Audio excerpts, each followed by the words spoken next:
Hello, my friends. Welcome to the Black Diamond Call for Monday, the 18th of September. This is John, and I am going to be your host, as I am each week on the Black Diamond Call. And this is always a fun time that we get to spend together each week here on the DA Live Call and Webinar series, and where we get to talk about pretty much whatever I want to talk about, or if I have a guest speaker, whatever they want to talk about. And it's always something that I think is not only instructive, but hopefully entertaining and enlightening as well. I'm going to tell you some stories tonight. I got some ideas on my mind that I think are going to specifically benefit our newer members, which in my assessment are the most important people in the company. So before we get into all that, though, a couple items here. First one is that we are having our Marketing Mastery event on October 14th and 15th in sunny Las Vegas. If you are brand new here inside Digital Altitude, you do want to go ahead and check that out. We are going to be selling out of tickets for this event. VIP level tickets sold out long ago, and currently we do have some tickets left for the standard admission called the Sherpa ticket. A Sherpa is someone who roams the mountains, and let me pull up the dictionary here real quick. I don't want to give you my interpretation of a definition. So let me give you right out of the dictionary here. A member of a Himalayan people living on the borders of Nepal and Tibet, renowned for their skill in mountaineering. So there you go. So there's the mountain metaphor, which of course we're very fond of here inside Digital Altitude. And there's also an informal definition for Sherpa. It says here, informal, a civil servant or diplomat who undertakes preparatory political work prior to a summit conference. There you go. Origin from Tibetan Sharpa, inhabitant of an eastern country. Now we know, okay, there's the etymology of the word Sherpa. So anyway, grab your Sherpa ticket, and we will see you there, live and in person, October 14th and 15th, 2017. I am so looking forward to that. That is my only announcement for tonight.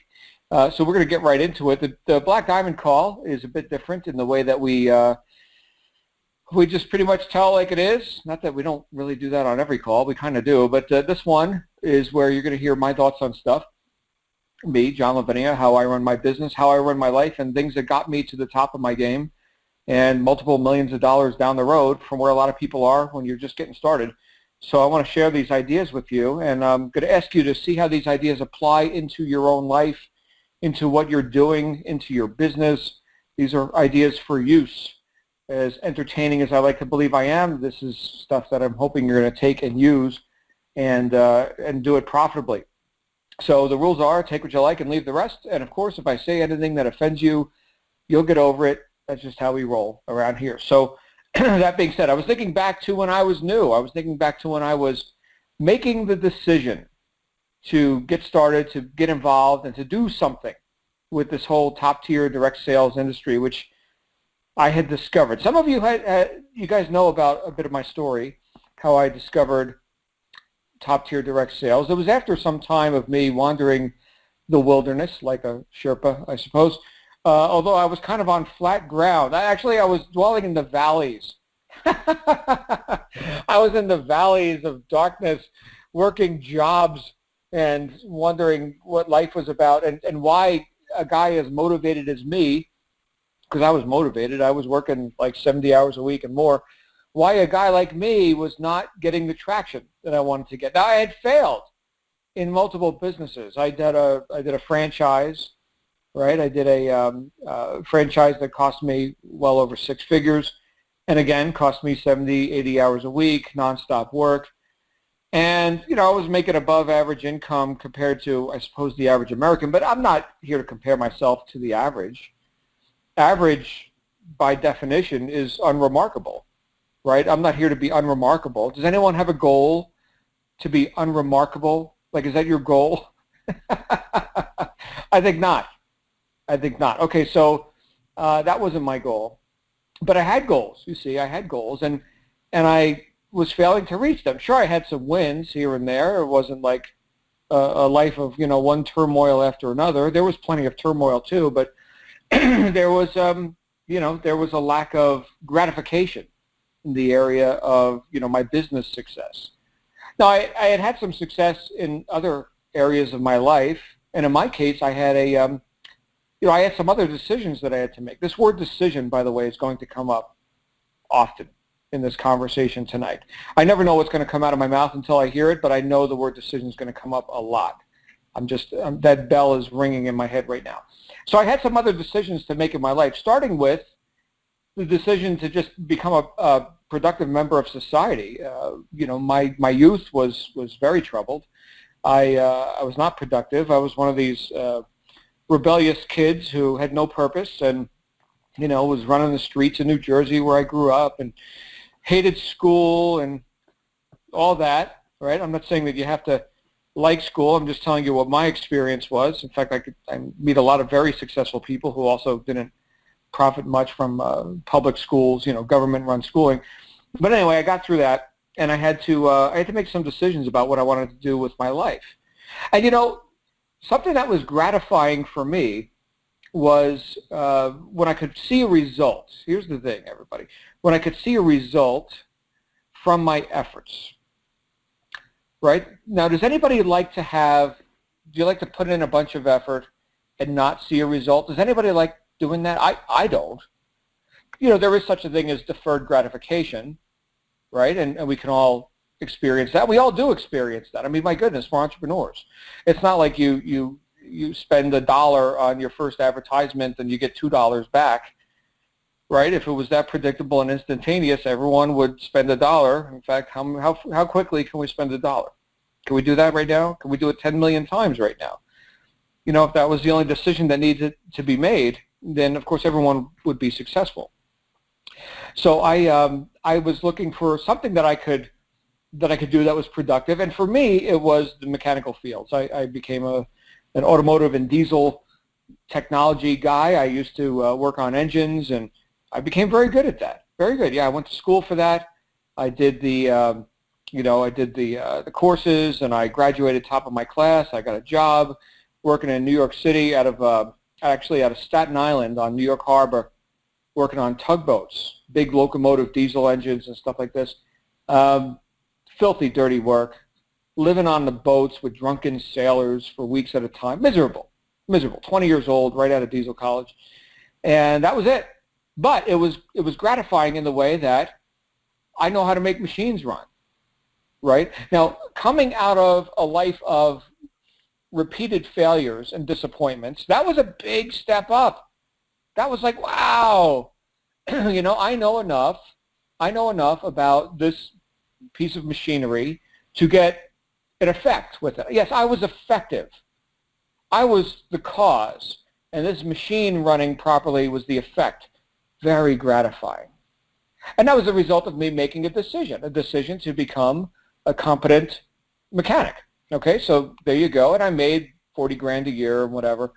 And after a couple of years of that, I went on to working on land. I just couldn't handle the boats anymore, and I got on land, and I was working one day at my job where I was, again, repairing machinery. In this case, it was cars. And I noticed that the guy who was running the business that I was working for, his life wasn't working. Now, he was a drunkard, right? He was an alcoholic. He was on his third divorce, right? So there's another sampling that we could take of our environment and see, what people are doing with their lives. And I wasn't attracted to this. I was thinking, my goodness, if I really climb the corporate ladder, I could get up to be a manager of a store like this and, be like this guy. Now, the embedded message in there, by the way, everyone, is that once you are successful and demonstrating a lifestyle of people, be careful what you demonstrate, right? Because people are looking. People are looking, especially, we've got parents on the line here. You've got kids, they're looking right now. What example are you setting for them? This is a question that I ask myself every day. It's a good way to remain vigilant, right? Constantly on guard for, not doing stupid stuff that other people will then think is licensed to duplicate stupid stuff. So that's not what I'm here to perpetuate. But anyway, I saw this guy, and then I saw this other guy. This other guy was, he was a tool salesman. He would sell tools from shop to shop, and he was deciding to get out of the business. And I was thinking, you know what, I'm going to get into that business. And I bought that franchise. You know, that was the franchise that I mentioned, where I, you know, sunk a bunch of money and worked a lot of hours. And I did what I knew how to do, which was talk to mechanics about tools and, you know, create some exchange there, right? Here's the tools, give me some money. And I did that for a couple of years. And again, 70, 80 hours a week, work, still not reaching my goals. Lynn's asking if it was Snap-on. No, it was Snap-on's biggest competitor, Matco. Matco out of Akron, Ohio. And I'll tell you what, starting a franchise is no small endeavor. Now, that one is a rather easy one to start. You just go to their school, you pay the money, you get the inventory, you get the truck, you know, you get through their certification program, and, you know, off you go. You've got, obviously, you buy from them at wholesale, you sell at retail. So getting into that business is not that big of a deal compared to some of these other franchises, you know, where the price is, you know, times 5 or times 10, you know, for like McDonald's. This was like $100,000 to get into that. Now we're going back to the 1900s here, so I don't know, it might be 200 grand now. I don't know if any of you were considering tool sales, you know, truck routes or anything, but if you were, you know, that's one of the easier franchises to get into if you've got an aptitude for that sort of a thing. Okay, but again, there's a lot of control that's put on you as a franchisee. Like you don't get to decide what you're going to sell, and you follow their guidelines, right? You're dealing with their systems and all that, and so a lot of people that is an advantage. And by the way, that's an advantage that we have here inside our world. You know, with this opportunity, we have tried and true methods.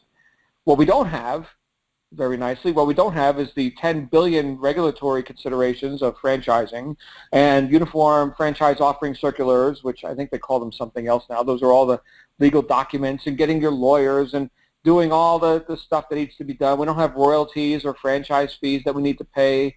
We don't have quotas, right? You can't be kicked out of your franchise if you're not performing, right? So here we've got the benefit of all the systemization, because we've learned stuff, you know, Michael, myself, other people behind the scenes who are very competent, by the way, very good at what they do.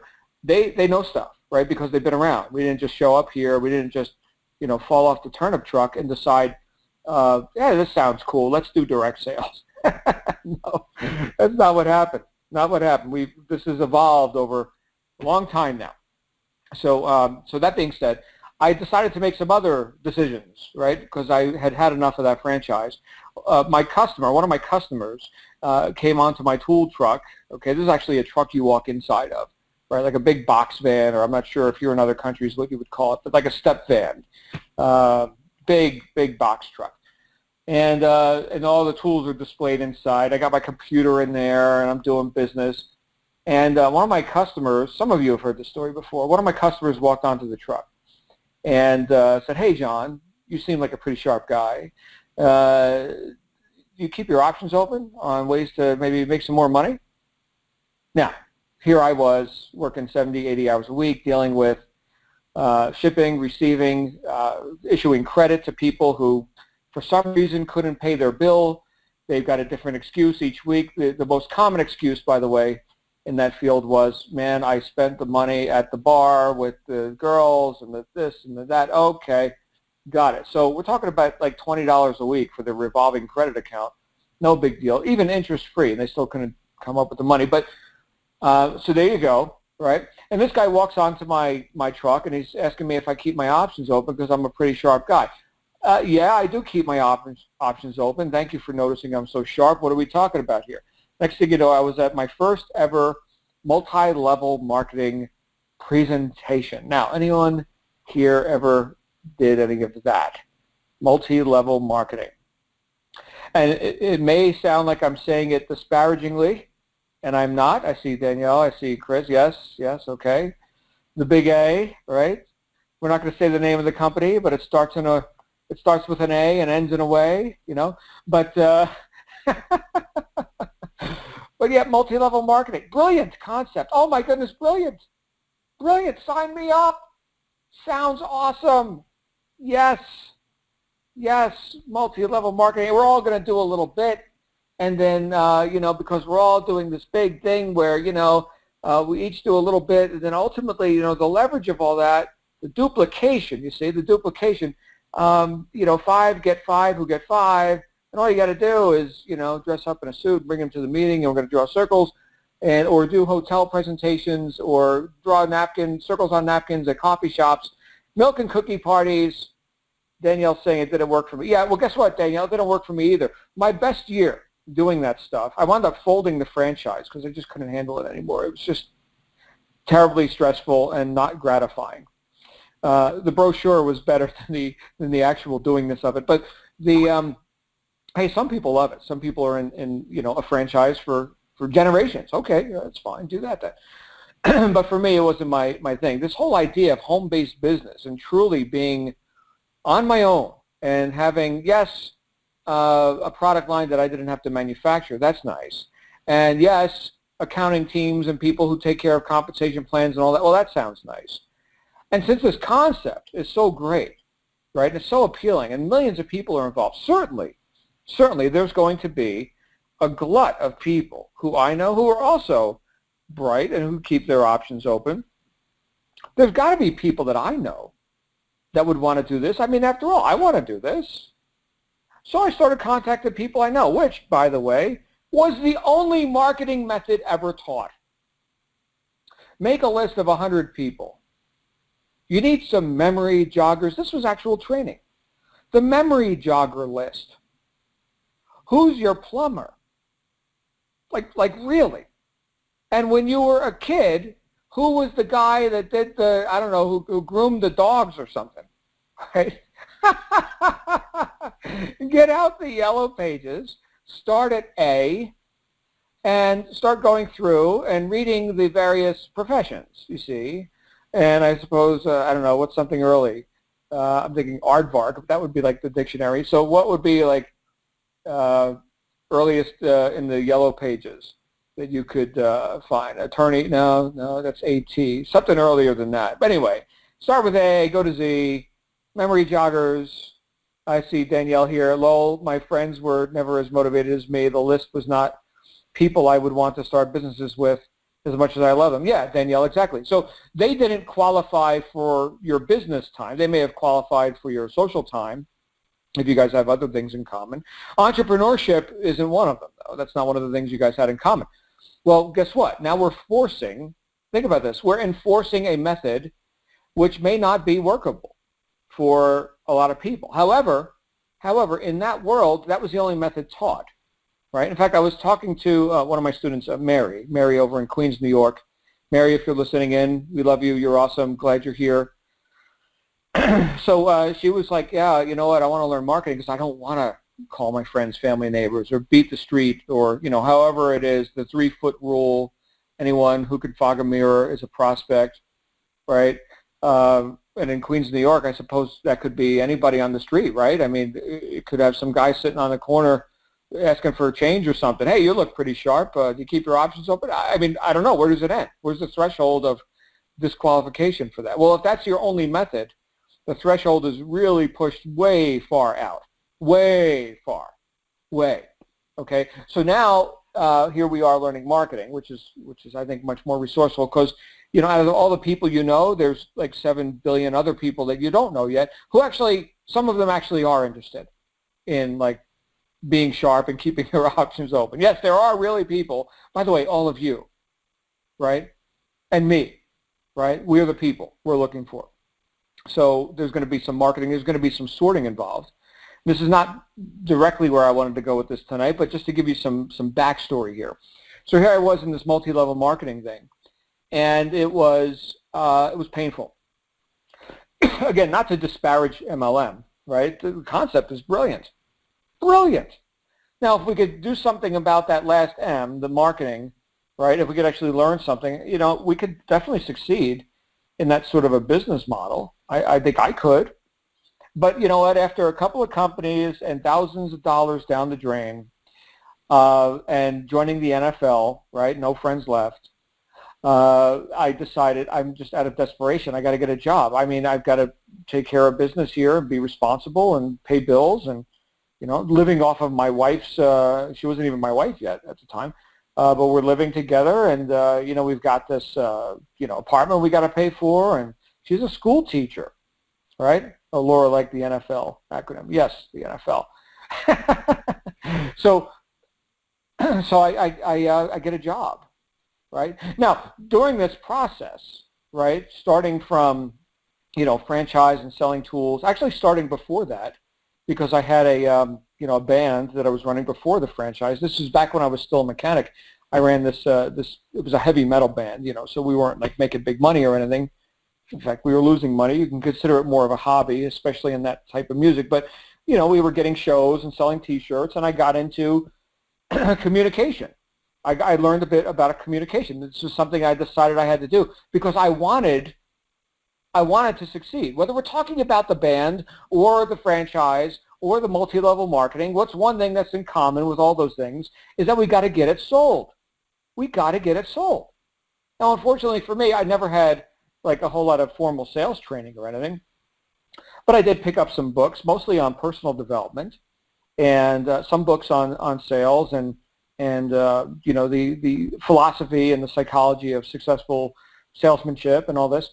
And over the years, I developed the ability to communicate with people. Very different than working on an engine, which doesn't talk to me, right? The only communication I'm getting back from the engine is if it runs, or the machinery, if it's operating properly. We can consider that two-way communication, I suppose, although that's me communicating with an inanimate object, right? There's nothing to do with like attitude there. It's all very objective, right? What I'm doing is now I'm getting more into subjective communication. Now, this is based on the attitudes and opinions of people. And in that realm, there are many, many more variables than there are with, talking to a piece of machinery, so to speak, talking with a wrench in this case. Okay, different methods of communication. So, so here I was. I had developed some skills, and I got this job. And this job was just, again, out of desperation, in a field that I knew some stuff about, was machinery, cars and stuff. So they brought me on into a big car dealership where I could try my hand at selling cars. And in fact, it was kind of funny too. There was a sales aptitude test that I was given on my way in, and also a drug test. I had to pee in a cup, which I totally resent. I've been drug-free since 16 years old. Like I mentioned, I had a troubled youth, and I was enlightened at a very early age. Fortunately for me, that's not the way to go.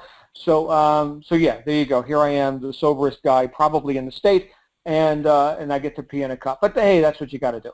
Okay, so I needed a job, so I got the job, and they gave me like a 50-50 shot of can this guy sell?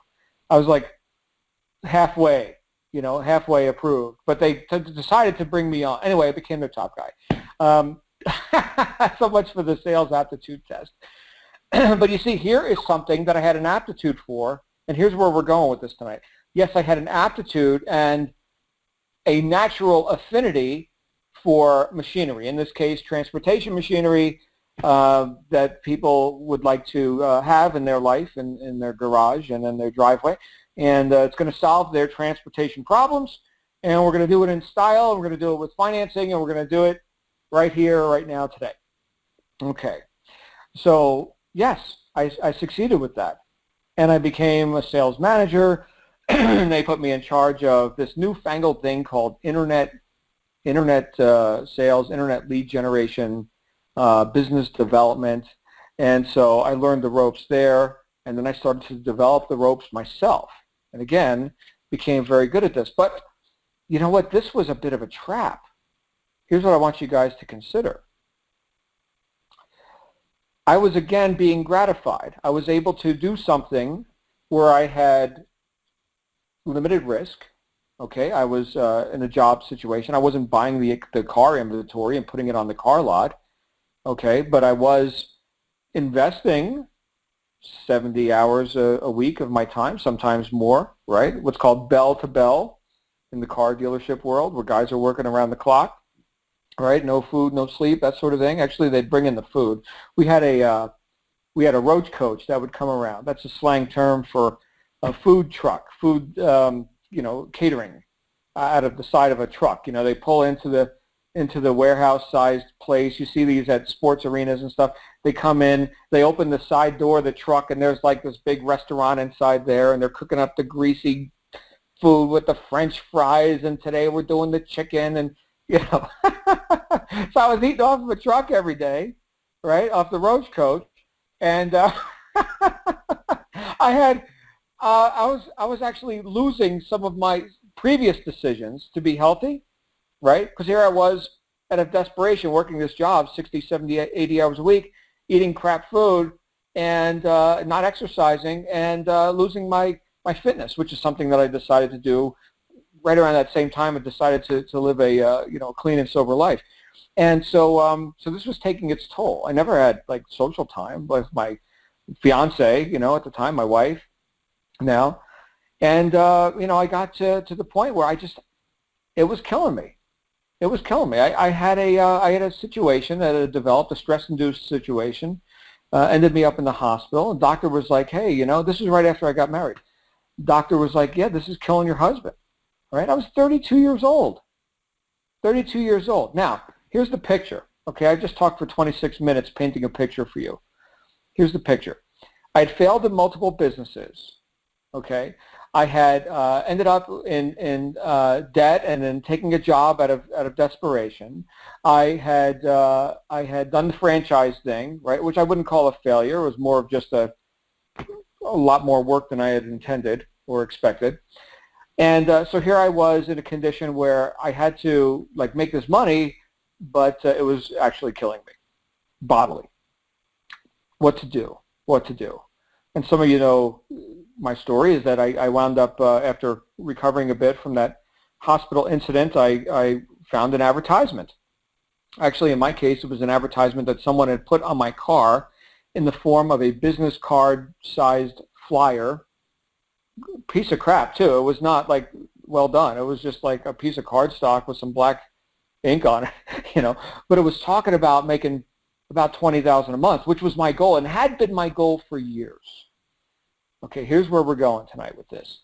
This had been my goal for years, and here comes a communication from someone who impinged on my space.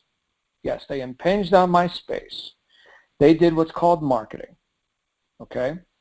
And talking about me reaching my goals. And I, of course, disbelieved the advertisement. I thought, yeah, right, this got to be a scam, whatever. Well, it was an advertisement for top-tier direct sales, a company that was around long ago, and where I cut my teeth and spent 8 years and ultimately became, well, very quickly became a top earner there and spent years working with these people. But I'll tell you what, we learned a lot, and one of the things that I had to learn was that not all opportunities are created equal. When it came time for me to make a decision, and this is a decision that some of you are making right now, even though that you're here and you put your name on an application and I don't know, maybe you're an Aspire member, maybe you got a RISE program, or maybe you're full Apex and you're still, you haven't yet, let me say it this way, you haven't yet seen the fruits of your decisions that you've made up to this point. You see, there's a process of multiple decisions that are made to become a top earner, to get to the black diamond level, so to speak, right? To get to the expert level, to be at the top of your game. There are a series of decisions that have to be made to do that. And this is where I may challenge some of you right now. Now, if you're brand new, the challenge is less for you than it is for someone who's decided, you know what, I'm all in with this and we're going to make this happen. Okay, so here's the challenge. If you're just looking at this business, let's say right here with Digital Altitude, okay, which is the same business model, a lot better, by the way, in terms of things that have gone on and advanced and evolved over the years since, you know, I was exposed to top-tier direct sales for the first time. This whole portion of the home business industry originated around mid-1990s. Okay, so this has been going strong now for a couple of decades. Not as long as network marketing, MLM, right? We can look back to the 1950s and see here's Amway, here's, you know, Herbalife, Shackley, and all these companies. So that's a bit more traditional. Okay, top tier direct sales, not quite as traditional. Okay, it's only been a couple of decades, and I've been around successfully for about 15 of those years. But the idea here is that if you're just new, looking at, wow, this is a big departure from my job, from the franchise, from the network marketing, right? This is a big departure, and we hear this all the time, by the way. I think I'm going to check this out for me, right? Because I was going really slow in that network marketing deal, or that franchise was just killing me, and I don't want to spend, another 500 grand to start another franchise, or the job just plain sucks, and so I got to do something different. So whatever the motivator was to get here and to discover this newer, enhanced approach to personal entrepreneurship, that's all valid. But the first decision is to at least look seriously. And if you're somebody who's got, maybe you got a trial membership to Aspire, that's where you are. Okay, you got more decisions to make. Okay, now I told you decision was going to come up a few times in this conversation, so let's just define decision. Okay, let's define that, because I'm very much into words and knowing what they mean. If I'm going to be using them, I like to know what they mean, right? Now the word decision is an especially powerful word when we know what it means. And the etymology of that word actually reveals the best part of it, and that is it's from the Latin root word decidere, which means to cut off from. Right, from, okay, cedar, like incision, I'm not going to go through the whole dictionary with you right now, but incision, decision, you see that cut, cision, right, cut, so decidere, to cut off from. So D, I think, is the from part, and anyway, all that. So you've got a cutting off point. A decision is a cutting off point. It's not a whimsical thing. It's not something that is done by the dilettante, okay, which is another great D word there, the dilettante, the person who, tries this, tries that, never really gets serious about anything, right? They're a dilettante. Okay, decisions are not made by dilettantes. Okay, a decision is a cutting off point. And I cut myself off from the ignorance of not knowing what this was when I decided to explore it thoroughly, right? And then I made another decision. I decided to get started, right? And in this case, getting the equivalent of what we know as the RISE program, right? That's another decision that I made. And then there were other decisions that could be made, like to actually show up and learn something, right? So that's another decision. In my case, back in the day, that meant going and driving to places where there were gatherings of people who were discussing the business, and going to things like we have right here, right now. We got this Black Diamond call, right? So you guys are here. You made a decision to learn some stuff from somebody who's already made millions doing this. Bravo. Glad you're here. Okay. We've got an event coming up in October, right? You can make a decision to go there. I suggest you do, right? So I had to make those decisions. I had to make decisions about business structuring and business plans and back-end profitability, right? So guess what? RISE isn't the only product that's offered in our curriculum. All right, so I had to make decisions about my participation there. And then I had to make decisions about how I would occur in the marketplace. Yes, how I would not only be a consumer of this product line, this curriculum, okay? And by the way, I was also back then, all those years ago, dealing with educational products. In this case, with my original company, it was more on the personal development, less on the nuts and bolts marketing, but more on personal development, which is something that I'm very much interested in. Obviously, right, because my life wasn't working as a kid. I've been on the personal development path since 1986. But the idea here is that this is something, again, I had an aptitude for. I had a natural affinity for. The products in the MLM deal, here's the vitamins, here's the stuff. Okay, if people want this stuff, I'm happy to promote it, and I'm most interested in having some success in my own life. And if the vehicle to getting there is this this vitamin line or whatever, okay, let's do that. I eat vitamins. That's all good. Whatever. I have no objection to it. Certainly no moral objection. But I wasn't on fire about it. Okay. But with educational products, with personal development, with marketing training, with success training, this is like, oh man, I'm on fire for that. Okay, so so we have the same thing here, right? We have the same thing here with digital altitude. This is something that well, I suppose any intelligent person would have a natural affinity for, right? Do you want to stay stupid? No. Well, then let's learn some stuff. Here's education, right? And my favorite quote about education was from Ben Franklin, where he said, if you think education is expensive, try ignorance. Right, so that's really expensive. So I'm thinking this is a perfect fit. I'm going to learn stuff to be more effective in my life. Okay, but now here's the next decision that I had to make. The next decision is, what am I going to do to enroll others in this brilliant idea, this brilliant solution that I have found, as evidenced by my buy-in, right? Yes, I'm in. Sign me up. I am in. Sign me up for that. That sounds like some good stuff. But now for me to make that decision right, in terms of actual profitability, I've got to now balance the flows. Here's what I mean by this. We can come in and we can make decisions, and this is where I said that I'm going to be a little bit challenging to some of our higher ranking members here today. Okay? So we can come in as a consumer of a product line and say, yes, sell me the stuff. Here's some money. Give me the stuff. Give me the training. Give me the stuff. Okay, that's great. Okay? So that is one flow. That's an inflow. I am inflowing content, training, material. Okay? Very nice. Very nice. Does that mean that you're a full participant? It does not. It does not mean that you're a full participant. No. You're a highly qualified prospect. Oh, what an insult. Somebody who just got started and decided, I'm going to do full Apex. Great. You're a highly qualified prospect. Now, why do I say that? Why do I throw the gauntlet down like that? Because there are two flows here. The second flow is the outflow. Just like the tide.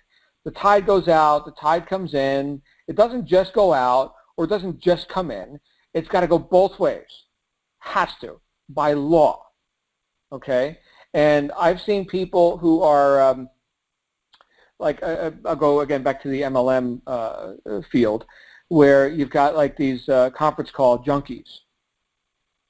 Conference call junkies. And they show up on the team training call, and they show up at the event, and they show up to inflow, right? And they're always looking for more tips, more secrets, more stuff. I need more, because, you know, one more call might give me the secret. And they never execute, right? These are training call junkies. Training call junkies. And so now what does that mean? Well, they're excellent consumers. Excellent consumers. Nick is admitting his guilt in the chat roll here. Okay, so excellent consumers. Bravo. And there's a time to be a consumer. Yes, are you a pioneer? Do you want to have arrows in your back? Do you want to like go really slow because you can never learn anything from anybody else? You need to discover everything anew for yourself? No, be the student. That's great. There's a time to consume. There's a time to inflow. Absolutely. Absolutely. But that's all you have to show. Okay? So if I sponsor somebody into my business and they are a good student, that is beautiful. That's a highly qualified prospect. Highly qualified prospect. Are they a full-blown affiliate? Well, an affiliate, by definition, again, we can look at definitions, and that is someone who promotes a product or an offer that is designed and produced and delivered by someone else. What does that have to do with consuming? It doesn't have anything to do with consuming. That has to do with producing sales. That has to do with promotion. That has to do with advertising, marketing, sales. Yes, outflowing a message into the marketplace to get a response and to induce decision in others. There's the punchline, my friends. There's that word again, decision. So well done, little John. You went ahead and you learned how to make some decisions in your life. You are a good consumer of information, and your life works better now, but to the extent that you will put that information to use in the field of sales and marketing, you are now inducing decision in others. You see how we just turned that flow around? Now I know that I've got a business partner. Now I know that I've got an affiliate. Up until that point, I had a good consumer.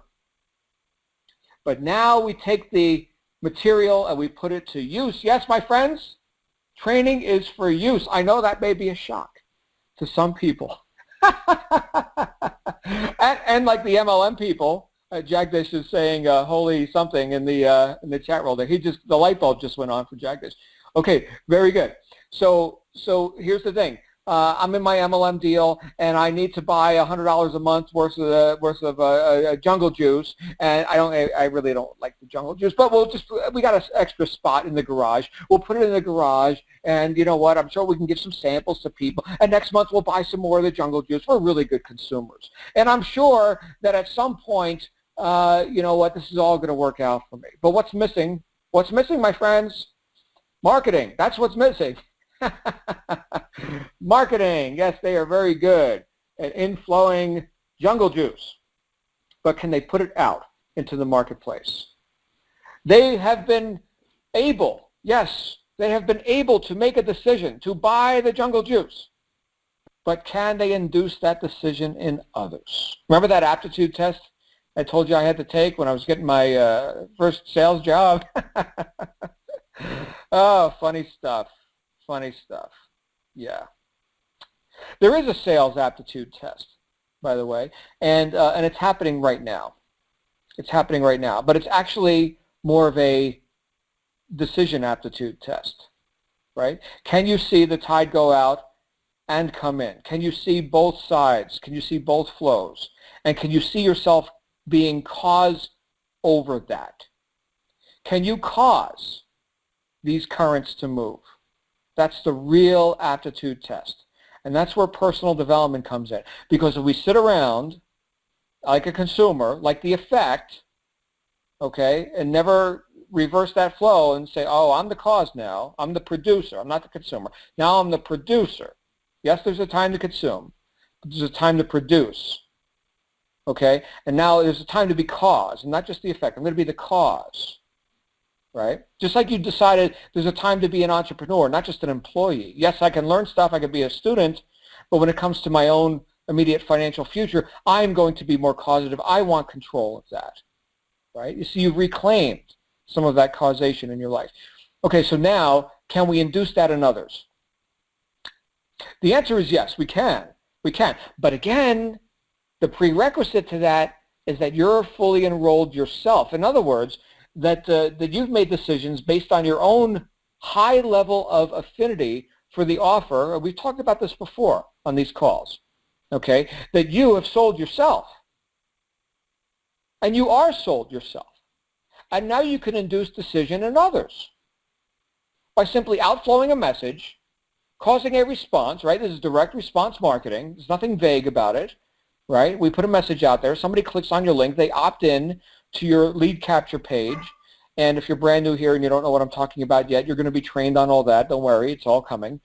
Okay? But now that you're putting out a message there, you are actually inducing multiple decisions on the part of other people. You see that? What was the first decision I had to make? To call the phone number that was on the flyer that somebody put on my card. That was the decision I had to make. Someone induced that decision in me. Now, most people would just throw the flyer in the garbage. Okay, no sale. No sale. That's most of the time. That's no sale. So I'm not saying that for you to have an aptitude for sales, that you need to like close everybody. I don't close everybody. I'm somewhat legendary in the field of direct sales, but that doesn't mean I close everybody. Right? Most people say no. I don't care what it is. You could be handing out the cure to cancer, save the whales, free money, and magic, I don't know, massages or something, and still, most people would say no. That's fine. That's fine. In fact, I remember I was doing a hotel presentation once to a group of people, and I was telling about the opportunity and everything, and one of the guys in the back of the room stood up, and he threw down a challenge. His challenge was, if this is so great, why doesn't everybody do it? And I said, well, because most people are idiots. And he sat down. He got started. He got started that night. That was the answer he was looking for. So, okay. So we've got this opportunity now to reverse that flow and to induce decisions, plural, decisions in others, right? Now, if you know it's to their benefit because you're sold yourself. Now, how hard is it to sell? It's not. It's not. And you're just sorting at that point. You're just saying, look, I got the golden goose. I've decided for myself that's what it is. And the public, they know not of the benefits that could be theirs, but for your impinging on their space. Are you willing to do that? Yes, do that. The training is for use. It's for use, so use it. And now you're starting to build momentum, and now you're bringing in sales, and people are converting, and next thing you know, you've got one of your people who are also reversing the flow. Not only have they gotten started and gotten the product line and showed up at events and done all the things that top earners do, but they too are reversing the flow. They too are bringing in new members, new customers, new participants to the offer. Now you know who you've got there. Now up until that point, all you had was some highly qualified prospects, some of which pay more money to learn the ropes than others, okay? And some don't make commitments at all. Some commit more than others. But still, we know who somebody is once they have not only inflowed but also outflowed, causing others to inflow. You see, this is the thing where a lot of people get tripped up in sales and marketing, is they've got this idea that they inherited from somebody else, that it would somehow be, I don't know, manipulative or wrong or in some way something different than who they are now for them to induce a decision in another person. But I can tell you, my friends, if there's anything that I've developed in myself over the past decades of learning how to be more effective in my own life, is that by the virtue of the fact that I have done so much work on myself and that I have taken some serious introspective looks at how people operate and how decisions are made or avoided, I now feel full license to speak with no inhibition to people who say they want the kind of results that we're able to get in this world, and to say with full license, then this is what you need to do. Do exactly this. I'll show you exactly what I did. You can do it. You cannot do it. I do whatever you want, right? I mean, I'm not your boss, thank goodness, okay? But here's the opportunity. Here's how we maximize it, right? And whether that's you placing your first advertisement, or that's you, maybe you have a weekly team training call, or maybe you've got a someone that you gave them your phone number or your Skype in a follow-up email. They're calling you. You're talking to them. Can you, without flinching, tell them what to do? Because you know what to do, and they clearly don't. Clearly, based on their results, they don't know what to do. Do you have license to give someone else a directive and have them follow it?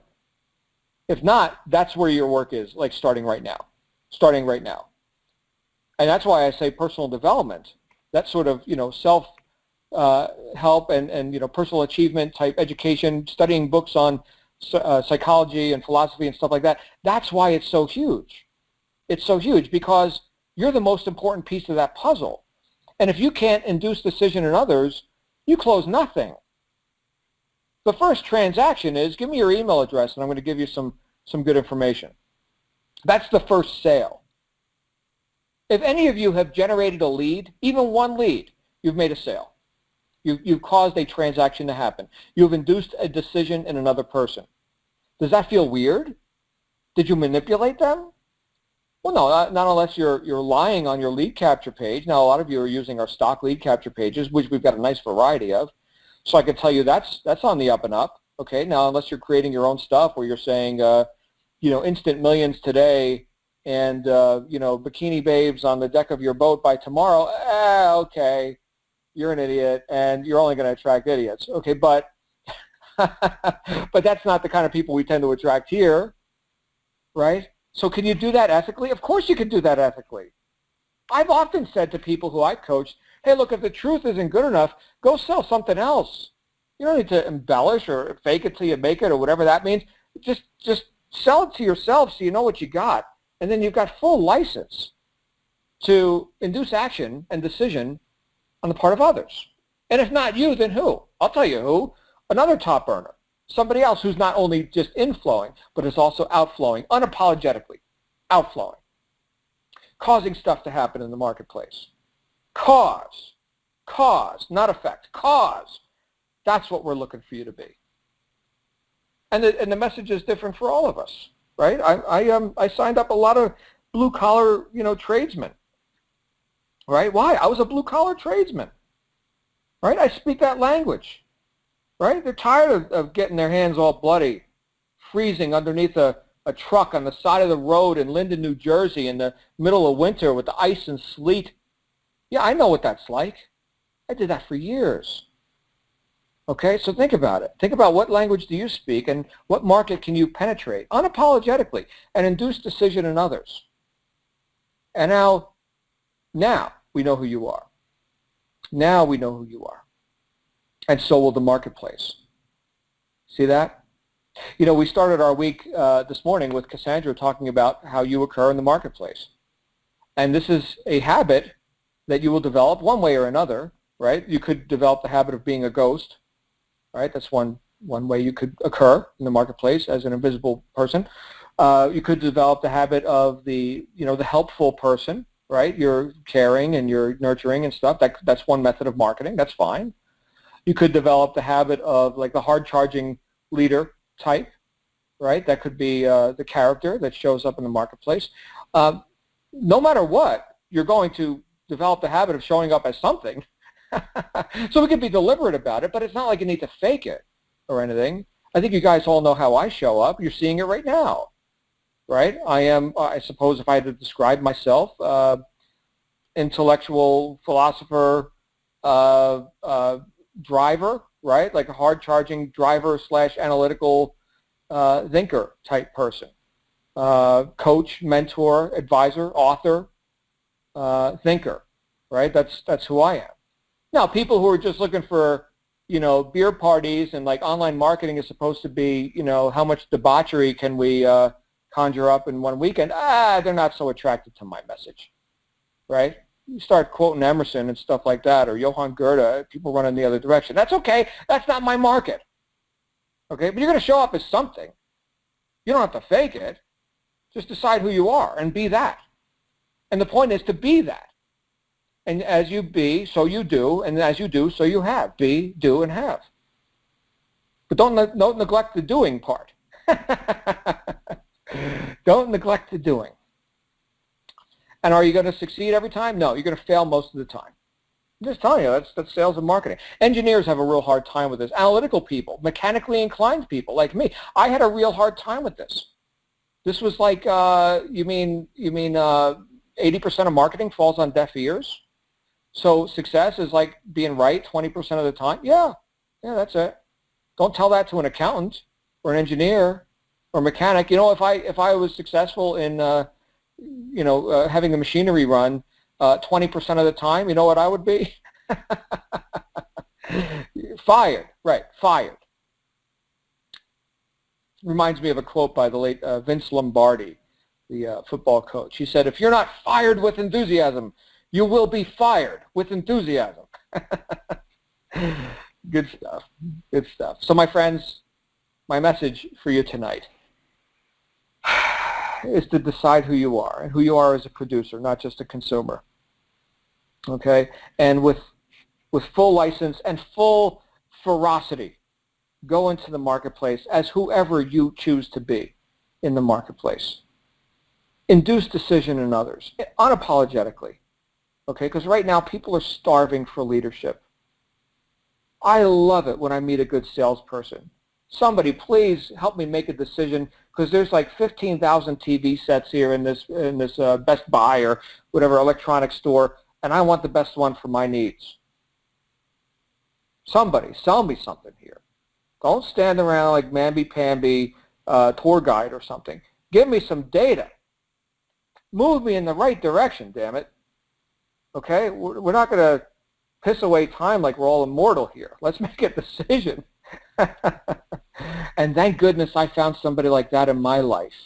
So if you're wondering if you're doing something good and right by inducing quality decisions in others, to take control of their immediate financial future, to get involved with you and your business and your opportunity, just know that there was a time when I was dying because my job was killing me, and someone impinged on my space and said, John, you need to look at this and you need to sign up, and it's going to cost you tens of thousands of dollars that you don't have, and then you're going to do this marketing, and we're going to show you what we're doing.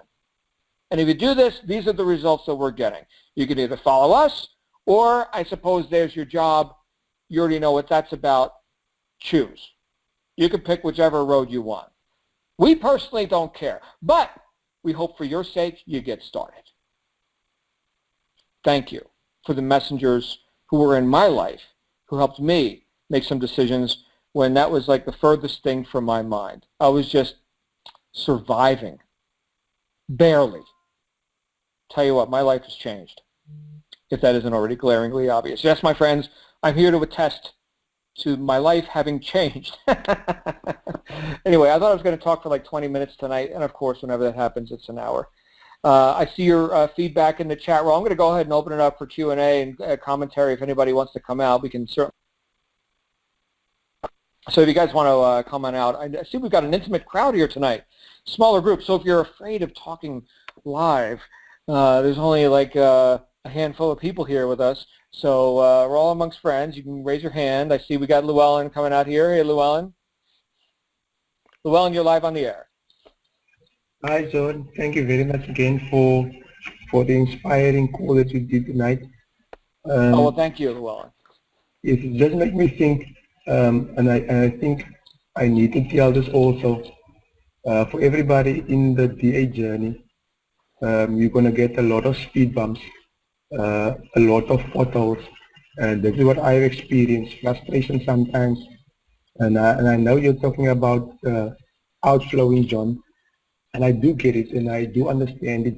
But my question is I just want to ask, what if you have a question to getting better outflow, but it takes forever for somebody to tell you or guide you in the right direction? Because there is a problem that I have at the moment.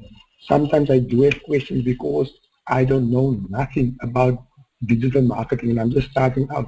And sometimes I don't know stuff, but when I ask, it takes my coaches or people in the Facebook groups a long time to respond, or everybody just saying marketing. What is marketing? How must I do it? What must I do it? Because at the moment I'm just doing what I think I need to do to get me out there and getting clicks or getting likes or get people to be like me, opting in. So this is just the thing that I need to get everybody out there. You're going to get a lot of speed bumps, you're going to get a lot of photos, but the one thing is stay motivated, stay driven, and always keep your why you started in the first place in your vision. Thank you, John. Thank you, Llewellyn. Thank you. And you know what? The thing that converts, the thing that causes decision is confidence, right? So when we look at how you're communicating with people, the more you're sold yourself, it's like I've talked about before on these calls, the transfer of enthusiasm. So I am sold myself. Last four letters of the word enthusiasm, IASM. I am sold myself. And so with that confidence, with that knowingness, you can now induce some knowingness in others. Without that, you're kind of sheepish, right? It's like, oh, yeah, you know, we'll try, and it comes through in your voice and your resolve or lack of resolve. And so that is the thing, which quite often, Llewellyn, and everyone quite often requires that we get way out of our comfort zone, which I did when I was getting started in this industry. My goodness, putting the big dollars on the table, and I hadn't seen any money yet. And after all, I've been burned in those other deals. Man, I don't want to do that again. So, right, we all got a past. But once I finally found a business model and people of integrity who are willing to teach, my goodness, once I knew it, basically once I decided, once I sold myself, because nobody else could sell me, once I sold myself, then I could very easily communicate with others. and people are like, oh, this guy's going somewhere. They don't even know what the damn product is. Doesn't even matter. This guy's going somewhere, right? Yeah. You're right, Good sir. stuff, Milan. Thanks for being here. I'm looking forward to seeing you next month. Yes, looking forward to seeing you too, John. Very good. All right, we're going to go to our next caller here, who is James. James, you're live on the air. Hello. How you I doing, really James? got a question. Hello, can you hear me? I can. I really didn't have a question. I just, I was messing, I hit the wrong button on it, but good to be here. Oh, well, glad you're here, James. Good stuff. Is this your first live call with us? Yes, it is. Well, there you go, everybody. There's James. All right, give James some love in the chat roll there. James, glad you're here, man. Looking forward to seeing you next month as well at Marketing Mastery. You got your ticket? Not yet. James, let's fix that right now. Go to digitalaltitude.co/MME. And really good stuff. By the way, everybody, if you go to the Digital Altitude blog, go to digitalaltitude.co, okay, and you'll find the blog there. And there is the post from last week's Top Earners get-together that Dallas Brown hosted. James, you would definitely be well served to watch that webinar. It was really cool. So, and they talk a bit about the events and stuff in there as well. So, James, welcome, my friend. Glad you're here. Thank you. All right. And with that, we're going to go to our next caller, which is Rosie. You're live on the air. Rosie? Oh, hey. My question is, I know I've been told a lot that I need to focus on one thing, but I have a problem with focus on one thing because I don't know what the one thing is that I'm good at when it comes to all the different ways that you can market. So do you have any information on that, or Yeah. how can I figure out what is it that I'm good at when it comes to marketing? What do you do in your free time, Rosie? What do you mean, what do I do in my free time? What do you do when you're not marketing? Working at What kind of my work do you do? job. Pharmacy tech. Tech. Okay. So you are you're into the technology of, in this case, pharmaceuticals. But how does that aptitude, that skill, translate most easily into marketing?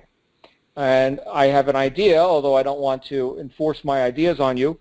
My idea would be something in the realm of an intellectual approach. So that could be a blog, article marketing, like one of our top earners, Jesse Singh, does. You know Jesse Singh? Yes, and I've been kind of looking at him. I've looked at blogging. I like doing motivational things, so I'm looking at Instagram. And I've been placing some Facebook ads, but I don't know the thing that I'm good at, so I can just focus on that one thing and not be all over the place. Okay.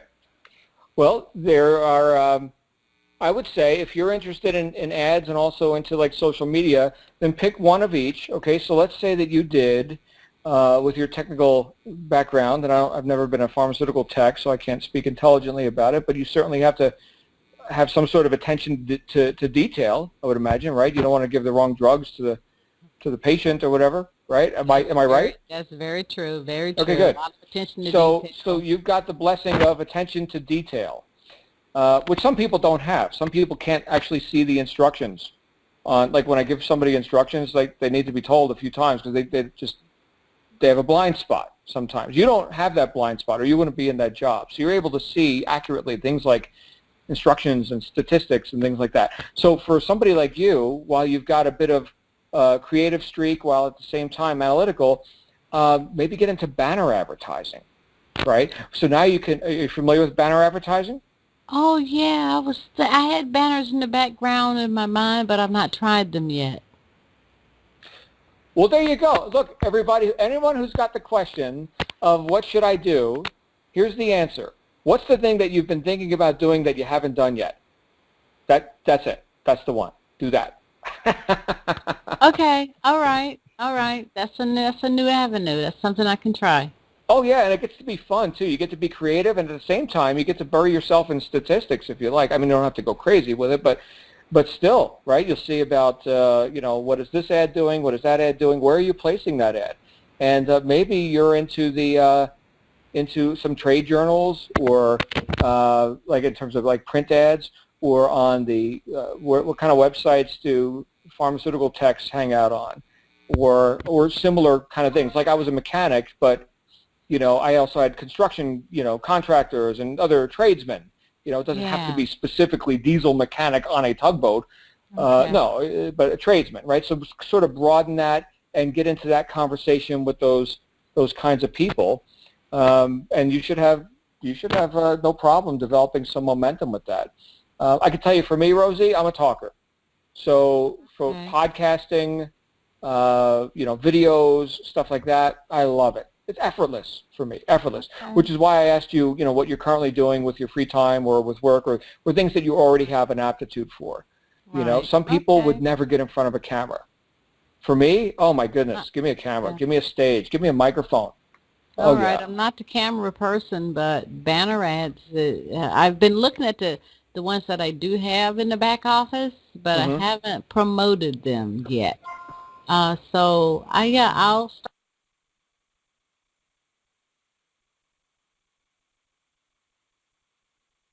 I think we just lost, something just happened. I think we just lost our friend Rosie. Rosie, sorry about that. Not sure what's happening. Right. Well, it sounded like you had a cognition anyway, Rosie, so well done. I'm glad we had that conversation. Let me see here who else we have in queue. We're going to have to wrap up pretty soon because I got a new student to meet with here in just a moment. So it looks like Lynn. Lynn, you're live on the air. I am? Okay, Yes, can you hear me? I can. Oh, great. Okay, I lost the icon with the microphone in there.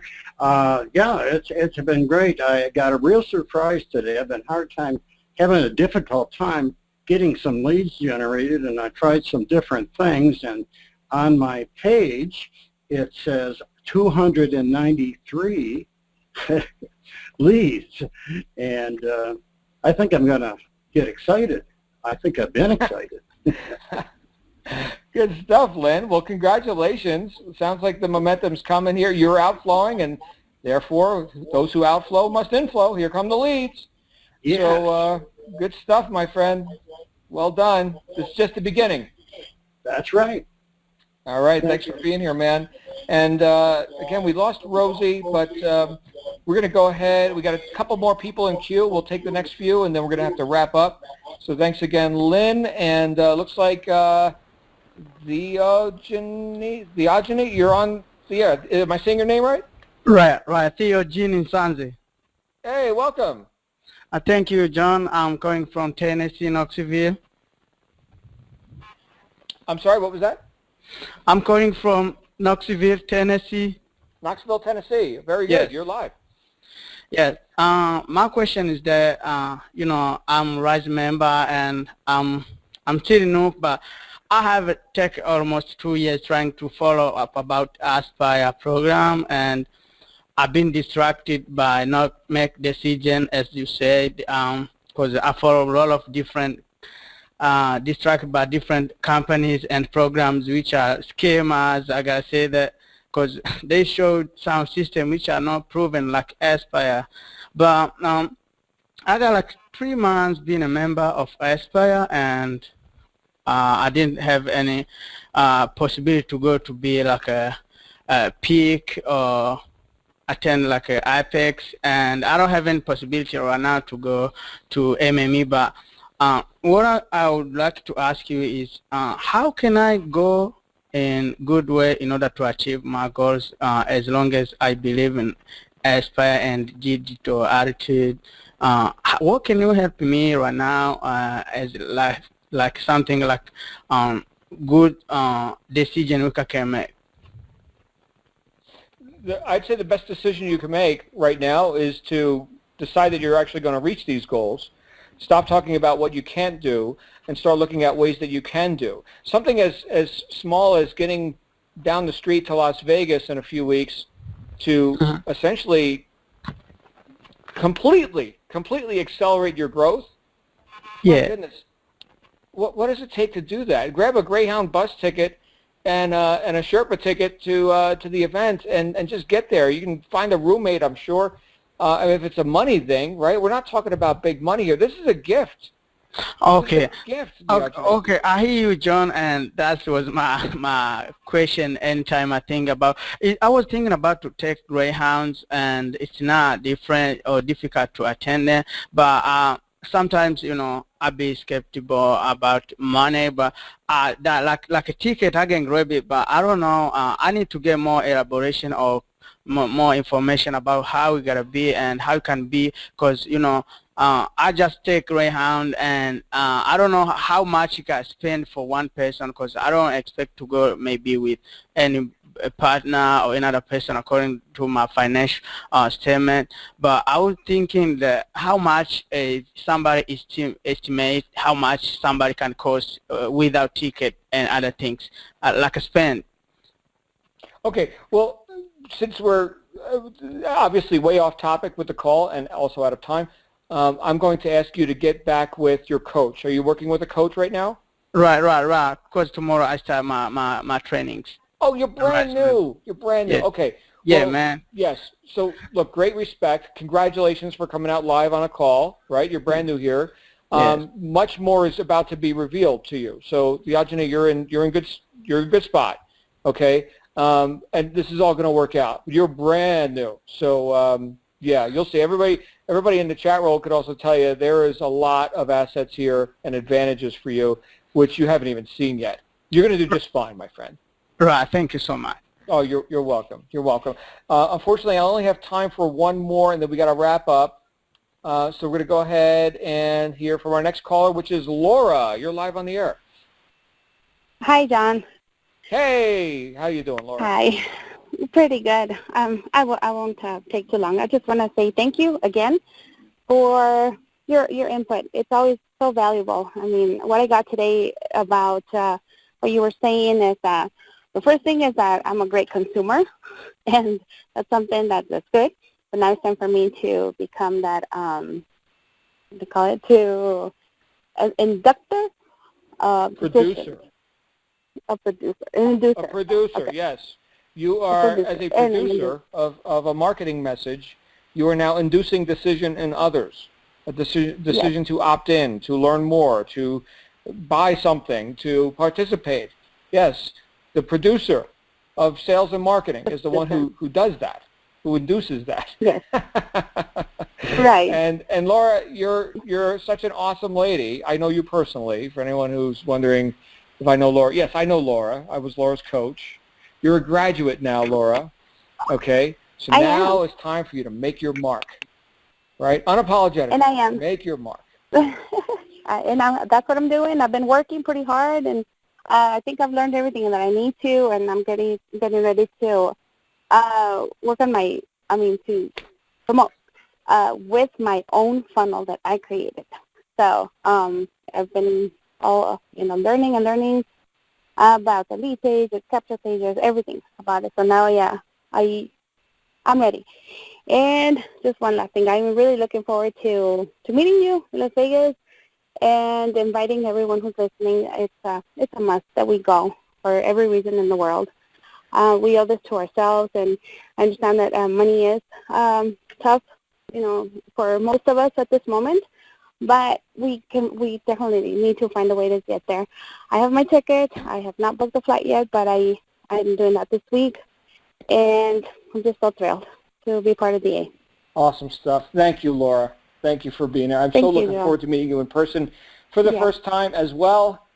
And you know what? With that, we do have to wrap up because I do have a hard stop in like 52 seconds because I've got one of our new Digital Altitude students who's going to be meeting with me for the first time. So we're going to have to wrap up with that. Hold on. So guys and gals, thank you so much for being here with us. And it's always a pleasure to share Monday nights with you. Be sure to share the podcast recording with any of your team members who weren't here. And in the meantime, just make it a great day. I will see all of you back here tomorrow morning for our wake-up call with Joel Strait. In the meantime, have a great night. Bye for now.